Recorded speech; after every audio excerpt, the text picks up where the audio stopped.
She said, "You look sad, mister, wanna meet my mommy?" The millionaire CEO didn't expect what came next on New Year's Eve. On New Year's Eve, the streets of New York sparkled with festive lights and the laughter of people wrapped in celebration. But amidst the joy, one man walked alone, his shoulders slightly hunched, his designer coat shielding him from the winter chill, though not from the emptiness he felt inside. Ethan Whitmore, 52, was the CEO of a global tech empire. With a net worth in the billions, his face had graced the covers of Forbes and Time. Yet tonight, he felt invisible. It had been a year since his wife passed away, cancer stole her in silence, and since then, the holidays had become unbearable. His mansion felt colder, quieter. His success tasted hollow.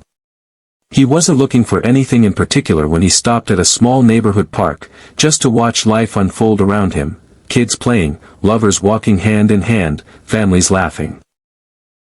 His own childhood had been rough, he knew what loneliness felt like. That was why he'd vowed never to let it return. But here it was again, settling beside him on the park bench like an old ghost. As he stared blankly at a group of kids building a snowman, he felt a tug on his sleeve. He looked down, startled. A little girl, maybe 6 or 7, stood beside him with big, bright brown eyes. Her cheeks were rosy from the cold, and her coat had a tear near the pocket. Still, her smile was warm. "You look sad, mister," she said gently. "Wanna meet my mommy?" Ethan blinked. "Excuse me?"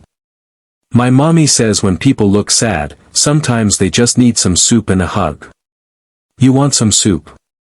He chuckled despite himself. "Soup and a hug, huh?" She nodded seriously. "I'm Lily. Come on. We live close." It was the most human thing anyone had said to him in months. He hesitated. Every logical fiber in his being said no. But something deeper, said yes. So he followed. Lily led him through 2 blocks to an old building that had definitely seen better days. Peeling paint, broken buzzer, and narrow stairs that creaked with every step. She held his hand like she'd known him forever. And he let her. Inside the apartment was a world Ethan hadn't known in years. Small, modest, but filled with warmth. The smell of garlic and tomatoes filled the air. A woman in her late 30s turned from the stove, startled to see a stranger. "Lily. Who is this?" "He was sad," Lily said simply, removing her scarf. "I told him you'd have soup and hugs." The woman looked at Ethan. Her guard was up, understandably. "I'm sorry," he said quickly. "I didn't mean to intrude. Your daughter just caught me off guard with her kindness." The woman softened a little. "I'm Maria. And well, it's New Year's. No one should be alone. Would you like to stay for dinner?" He nodded, awkwardly. "I'd like that very much." They ate at a small table with mismatched chairs. Ethan hadn't eaten a home-cooked meal in a year. The soup was simple, beans, vegetables, and love. They talked. He told her only his first name and said he worked in tech. She told him about her job at the hospital as a janitor, how she worked nights to make ends meet. Her husband had left 3 years ago. It was just her and Lily now. As the evening wore on, laughter replaced the weight in his chest. Lily showed him her drawings. Maria shared her dreams of becoming a nurse. And for the first time in a long while, Ethan felt human again. At midnight, fireworks exploded outside the window. Lily jumped up and hugged Ethan. "Happy New Year, mister." He hugged her back, eyes glistening. "Happy New Year, Lily." Then she whispered in his ear, "You don't look sad anymore." Something cracked open inside him. That night, Ethan returned to his mansion, but it felt emptier than ever. He stood in the foyer for a long time, coat still on, staring at the gleaming marble floors. Then he picked up his phone and made a call.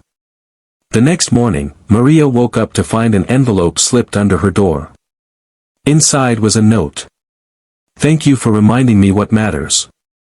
Your kindness saved a stranger on the loneliest night of his life. You told me you wanted to become a nurse. Please find enclosed a full scholarship, for nursing school, childcare, and anything else you may need.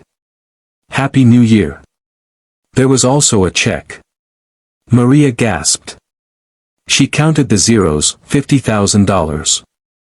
She sat down, hands trembling.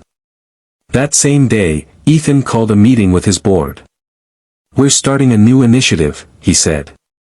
A foundation for single parents in low-income jobs, scholarships, housing support, child care.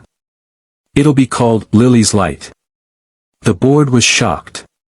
Why the sudden shift? Ethan simply replied, because kindness saved me. And now I want to pass it on. 6 months later, Maria wore her first set of nursing scrubs. Lily was thriving in a new school, with books and crayons and warm clothes. And Ethan visited them often, no longer as a stranger, but as family. Every New Year's Eve from then on, they celebrated together, with soup, hugs, and laughter. Because sometimes, all it takes is one small heart, one brave child with kind eyes and a simple question, "You look sad, mister, wanna meet my mommy?" to change a life forever. And so, the richest man in the city wasn't the one with the biggest house or the flashiest car. It was the one who remembered what it meant to be seen, loved, and healed by the smallest act of kindness.